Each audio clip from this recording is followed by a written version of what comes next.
Ողջույն։ Երբ քաղաքական ուժը չստանալով ընտրություններում իր ուզած արդյունքը այնուամենայնիվ նկարում է հաղթանակ եւ փորձում ղեկավարել երկիրը, հաշվեք անցում ենք կատարում ել ավելի վտանգավոր ժամանակաշրջան, որ այս ընտրությունները եղել են ամենախայտառակը Հայաստանի Հանրապետության պատմության մեջ եւ ամենախայտառակներից մեկը այսօրվա աշխարհի պատմության մեջ շատերի համար այլևս կասկած չկա։ Բայց ուշագրավ են ընտրակեղծարարների հոխորտանքները, մունատները։ Փաշինյանն ասում է, ժողովուրդը գիտի, իր ձայնը կեղծվել է, թե չի կեղծվել։ Ժողովուրդը երեկել էր վստահ, այսօր էլ է վստահ, որ այս շենքում իր ընտրած մարդն է նստած եւ միշտ լինելու է իր ընտրած մարդը։ Խնդալու բան կասեմ, բայց էլի սուտ է ասում։ Այն մարդը, որ 2026-ի ընտրություններում փորձում է այդ շենքում մնալ, դա անում է հակասահմանադրական, հակաօրինական կերպով։ Նրանք գողացել են, ստիպել, կորզել են ժողովրդի ձայնը, այն էլ այնքան, որ իշխանություն լինեն, դա էլ չեն ստացել։ Երբ Փաշինյանն ասում է ժողովրդի ներկայացուցիչն է, թող ասի, որ ժողովրդի ներկայացուցիչն է, որովհետև նա հայ ժողովրդի ներկայացուցիչը չէ,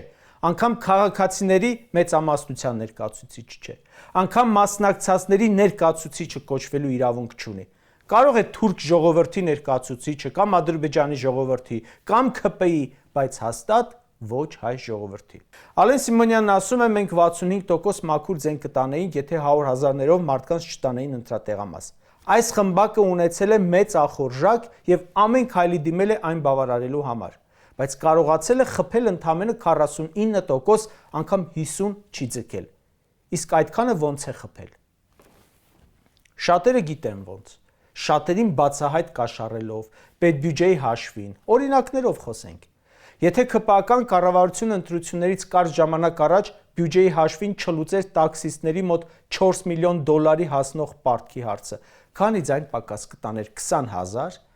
այն հին Նիկոլի ձևով ասեմ, առավ իհարկե։ Արդյոք դա ընտրակաշառք չէր։ Եթե Փաշինյան ընտրություններից առաջ $300 միլիոն ավելի կաշառք չբաժաներ թոշակառուներին, քանի ձայն պակաս կտաներ 400,000, դե հա, պայմանական, հոսախ չգնացին իրեն ձայն տային, պարզ է։ Եթե ընտրություններից առաջ չբարձրացնեին Երևանի մանկապարտեզների աշխատողների աշխատավարձը, քանի ձայն պակաս կտանեին 10,000, ինչու 1 տարի առաջ չէին անում, ինչու 2 տարի առաջ չէին անում, պահում էին 26 թվին, բա թե այդ չէր նպատակը։ Կարող եմ այդպես մտածել։ Եթե ԿՊԱ-կան մարզպետներն ու համայնքապետերը պետբյուջեի հաշվին ընտրակաշառք չբաժանեին ժողովրդին, սոցօգնության անվան տակ, քանի ձայն պակաս կտանեին 50-100,000, գուցե շատ էլ, ինչ իմանամ, ընտանիքներ են, մարդիկ են, բոլորն էլ կարիք ունեն։ Սրանք էլ պահում են, մեկ էլ հոպ ընտրություններից 1-2 ամիս առաջ ասում են, եկեք տնանք ինչի կարիք ունեք, եկեք լուծենք։ Բա սրա անունը ի՞նչ է։ Եթե Նիկոլը Պրավայից զրկվածներին կաշառք չխոստանար, քանի ձայն պակաս կունենար։ Հələ տեսեք ինչ քանակների մասին է խոսքը։ Սրանք ոչ ամոթուն են, ոչ աբուր։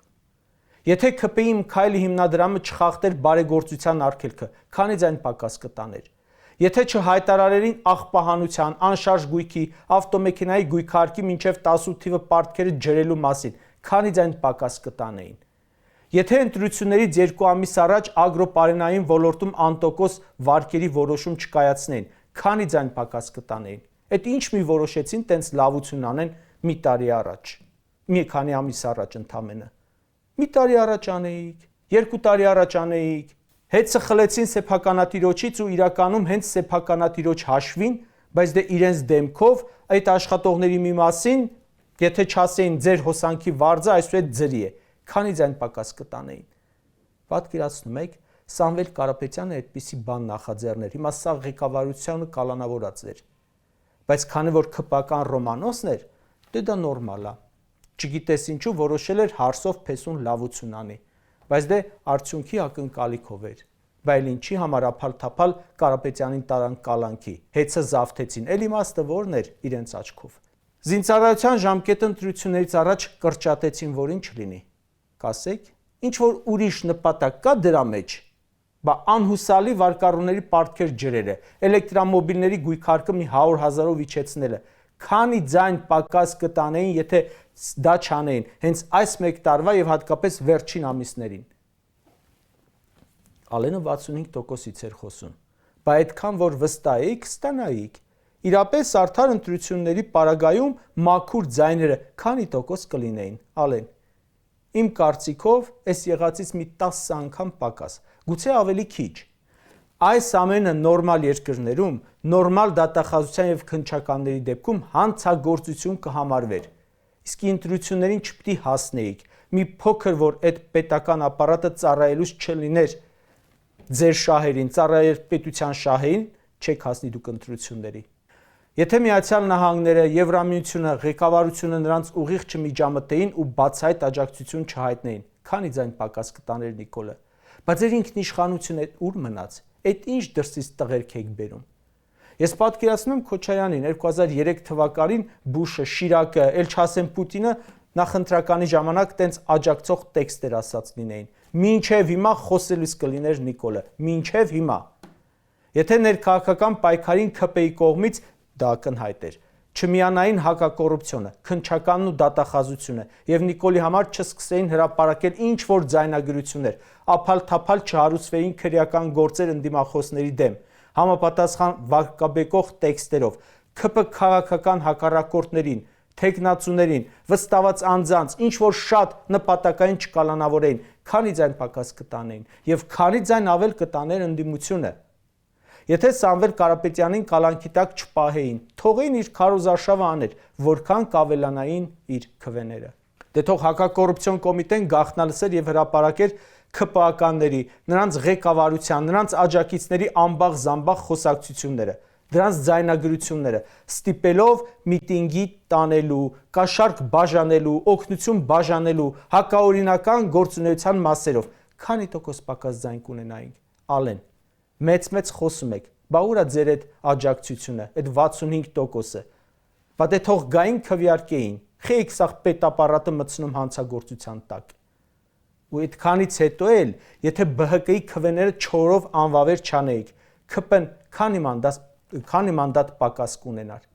Եթե այդ աստիճան ատելության խոսք, սպառնալիք, վիրավորանքներ չտարածեր մարդամեկը, ժողովրդին չսպառնար, չվախեցներ, քանի ձայն պակաս կտաներ։ Բա որ այդքան ձեզ սիրում են, էտում էիք այդքան սպառնում, թողեիք գային քվեարկեին։ Լակոտի պես եկավ վարչական ռեսուրսը այդքան չօգտագործեիք, ստիպելով, ցուցակագրելով ձեր հավաքներին չտանեիք, տեղամաս հատուկ չտանեիք, չպարտադրեիք քվեաթերթիկները նկարել։ Եթե այդքան գաղտնի ցուցակներ չլինեին, կեղծ ստորագրություններ չլինեին, քանի հազար ձայն պակաս կտանեիք, 10, 20, գուցե 200,000 ձայն։ Բա ուր են այդ ձեր աջակցողները։ Սահմանադրական ամենակարևոր սկզբունքներից է ընտրություններում հավասարության սկզբունքը, որը խախտվել է ընտրական ողջ գործընթացում դեռ 1 տարի առաջվանից։ Ոչ մասնակից ուժերն են եղել հավասար պայմաններում, ոչ նրանց ընտրողները։ Հենց դա է հարցը։ Ու այդպես ողջ կեղծիքներով բերված ձայները դուրս ես անում, տակը Նիկոլից չի մնում ձայն։ Այս ընտրություններում երևաց Նիկոլի իրական աջակցությունը։ Իրոք որ այդ սաղ հանես, տակը մնալու է մի խմբակ։ Նիկոլ անունը այլևս չի ընտրվում։ 2018-ին այո, ձեն ստացավ, 21-ին այո, էլի ինքը իրենով կարողացավ էշը ցեխից անել, էլի խափելով, վախեցնելով, էլի ուժայինների օգնությամբ, վարչական ռեսուրսով, բայց դե ընտրեցին էլ։ 2026-ին սակայն նա վստահաբար կրել է խայտառակ պարտություն։ Փաշինյանը ձայն չի տարել։ Ձայն տարել է վարչական ռեսուրսը, ձայն տարել են բռնաճնշումները, ձայն տարել են զանազան ընտրակաշառքները։ Այդ ամենը անգամ Ալենի, Աննա Հակոբյանի, անգամ Արփիկ Դավոյանի օգտին արվեր, երևի մի 80% կհավաքեր, բայց Նիկոլի համար գործադրվել է 100%-անոց պետական ռեսուրսը ու նա հազիվ հավաքել է 49%։ Էս է ճշմարտությունը։ Նրա խնդիրը հենց դրանում է։ Նրա նյարդայնությունը հենց դրանում է, որ ինքը այլևս չի ընտրվում։ Ինքը իրենով առանց պետական ռեսուրսների այլևս 0 է։ Ժողովուրդ, չեմ չափազանցեցնում։ Իրոք որ ուր են իր հալալ ձայները։ Նիկոլն այլևս ունի լեգիտիմության լուրջ դեֆիցիտ եւ շուտով հայտնվելու է ճգնաժամի մեջ։ Այդ դեֆիցիտը թույլ չի տալու իրեն ղեկավարել։ Ինչքան էլ ճոռոմ խոսքեր ասի, ինչքան էլ թռնի վերև իջնիցած, գտնվում է լեգիտիմության ճգնաժամի մեջ։ Իրեն չեն ընտրում։ Դա ասում են ոչ միայն խորհրդային անցած ու չանցած ուժերը, ասում է ամբողջ ժողովուրդը, տեսնում է ողջ աշխարհը, բոլորն են չէ տեսել պետական ընտրակաշառքը, ընդդիմադիրների վրա գրոհները, խուզարկությունները, ձայնագողությունը։ Նրա դրսի գործընկերներն են ապացույցները տրցակներով հավաքել ու պահում, որ պետք եկած ժամանակ իր դեմ օգտագործեն ու ստանան։ Արևմտյան ուժերն ու տարբեր դեսպանատներ այդ կեղծիկների տրցակները օգտագործելու են որպես վսկապ Նիկոլին իրենց ուզած ուղղությամբ քաշելու համար։ Սրան տեսեք հլը։ Մեր երկիրը թաղել է խնդիրների ու կորուստների մեջ, զորով իշխանություն է պահում, ուզում է տպավորություն ստեղծել դրա հետ էլ, թե մեր երկրում գլխավոր խնդիրն է նա, որ Քոչարյանը ազատության մեջ է։ Ասում եմ, մարդիկ ինձ կոնկրետ ասում են, խիա Ռոբերտ Քոչարյանն ազատության մեջ։ Սուտ է։ Մարդիկ քեզ հարցնում են, ինչու 20 թվականի նոյեմբերի 9-ին ինքնասպան չեղար։ Ինչու 5000 զոհերի ու դավաճանության համար դատված չես։ Մարդիկ այդքան հիմար չեն, որ ամբողջ երկիրը վարիտաս ու հիմարացնես, թե մեր երկրի խնդիրը Քոչարյանն էր, հիմա էլ նաև Սամվել Կարապետյանն ու Գագիկ Ծառուկյանն են։ Քոչարյանը 18 տարի իշխանության չէ։ Մարդուն տարյուկես ապօրինի կալանավորել ես տվել։ Սամվել Կարապետյան մի տարուց ավելի ապօրինի կալանքի մեջ է։ Ու մեր երկրում բան է փոխվել դեպի լավը։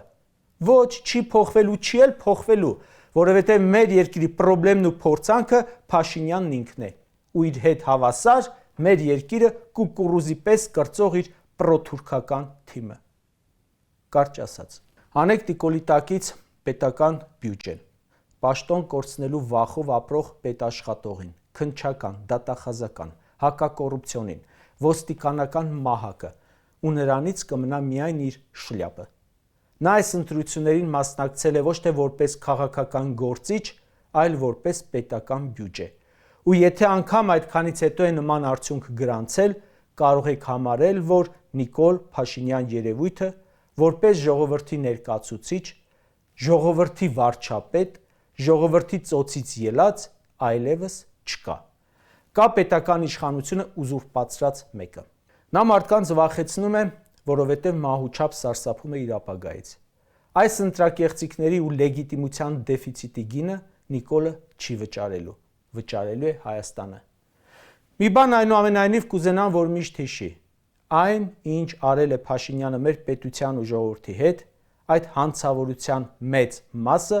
վաղեմության ժամկետ չունի։